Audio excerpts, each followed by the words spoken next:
This video, let's record the Home Assistant accessing MQTT. This MQTT built by EMQX. So we start by clicking on the user. Enable this advanced mode. If it is not turned on, you'll remember to open it because it allows you to access the MQTT 5.0 protocol and auto discovery devices. Then we click Settings. Click on the device. Click on the lower right corner. Click to select MQTT. Choose another way of MQTT. This time we open our EMQX.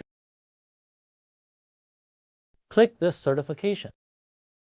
Click Create. Use this method. Click Next. Use the next step. Use the next step. After creation, we click on the user. Then we click Add. Its name is HOS. Customize the password. We click Save.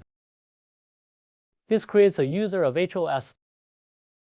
Then come back here, enter IP or domain name.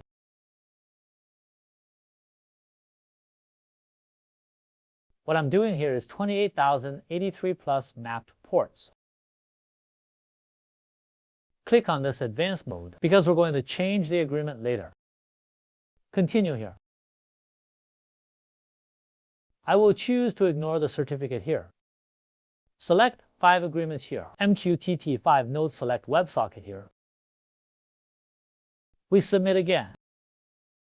After submitting, you can continue to add it here. Default is MQTT. It's in the default rule. Then we click Submit. So we added it successfully. You can see this server MQTT is already connected. Let's go back to Settings. Computer Equipment. Here is MQTT. Okay, it's connected here. That's all for today's video. In the next video, we will talk about soil moisture. Access to this MQTT via EMESP32, then upload it into this data object. Records with data charts.